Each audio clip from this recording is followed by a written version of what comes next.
এই বোতলটার দাম মাত্র 600 টাকা, আর এক বস্তা ডিএপি সারের আনুমানিক মূল্য 1500 টাকা। কোম্পানি দাবি করছে এই বোতলটি নাকি এক বস্তা ডিএপি সারের সমকক্ষ হতে পারে। আচ্ছা, আপনারা কি মনে করেন এটা কি আদেও সম্ভব, নাকি শুধু বিজ্ঞাপনের চমক?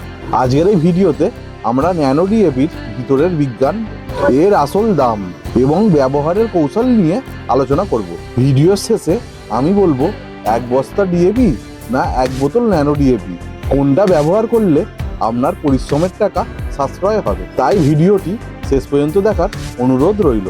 নমস্কার বন্ধুরা, আমি সতীশ, কালীমাতা কৃষি ভান্ডারের নতুন আরেক ভিডিওতে আপনাদের সকলকে স্বাগত। প্রচলিত ডিএপি সারে 18% নাইট্রোজেন এবং 46% ফসফরাস থাকে, কিন্তু ন্যানো ডিএপিতে আছে 8% নাইট্রোজেন এবং 16% ফসফরাস। এখানে আপনারা বলতে পারেন, দাদা পার্সেন্টেজ তো অনেকটাই কম। এখানেই লুকিয়ে আছে আসল ন্যানো টেকনোলজি। দানাদার সারে অর্ধেকের বেশি অংশ মাটিতে আটকে যায় বা ধুয়ে নষ্ট হয়ে যায়, গাছ সমস্তটা নিতে পারে না।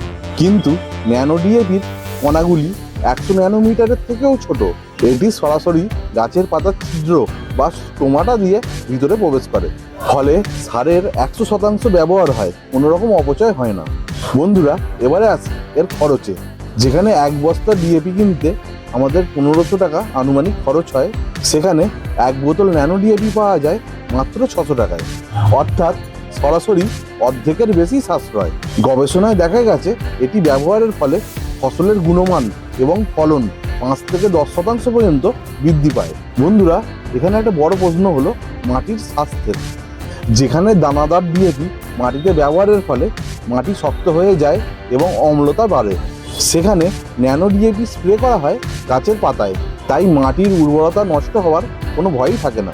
বন্ধুরা, আপনারা ন্যানো ডিএপি সকল প্রকার শাক সবজিতে নিশ্চিন্তে ব্যবহার করতে পারবেন।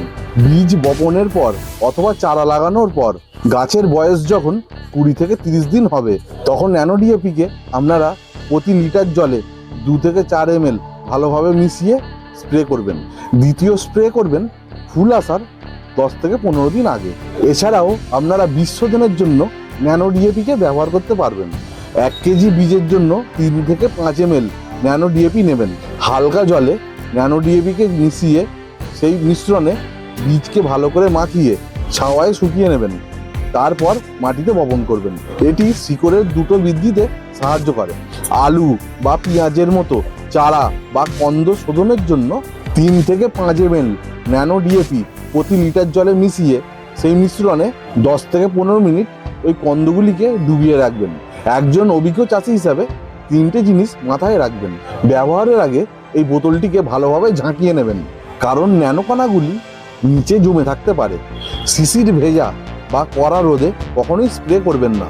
বিকালবেলায় বা পড়ন্ত বিকালে স্প্রে করা সবচেয়ে ভালো। বন্ধুরা, মনে রাখবেন এটি মূলত ডিএপির সাবস্টিটিউট নয়, বরং আধুনিক পদ্ধতি। আপনি যদি মাটিতে অর্ধেক দানাদার ডিএপি দেন এবং বাকিটা ন্যানো ডিএপি দিয়ে স্প্রে করবেন, তাহলেই ভালো রেজাল্ট পাবেন। তাহলে বন্ধুরা, কৃষিকে আধুনিক করার সময় এসে গেছে। কম খরচে বেশি লাভ করতে চাইলে ন্যানো ডিএপি হতে পারে আপনার সেরা হাতিয়ার।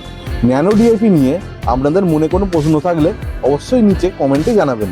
আমি সবার প্রশ্নের উত্তর দেওয়ার যথাযথ চেষ্টা করব। এই রকম কৃষি বিষয়ক নানা রকম টিপস বা সাজেশনের জন্য আপনাদের প্রিয় চ্যানেল কালীমাতা কৃষি ভান্ডারকে সাবস্ক্রাইব করতে ভুলবেন না। দেখা হবে পরের অন্য কোনো ভিডিওতে। ততক্ষণ ভালো থাকুন, সুস্থ থাকুন এবং ভালো চাষবাস করুন।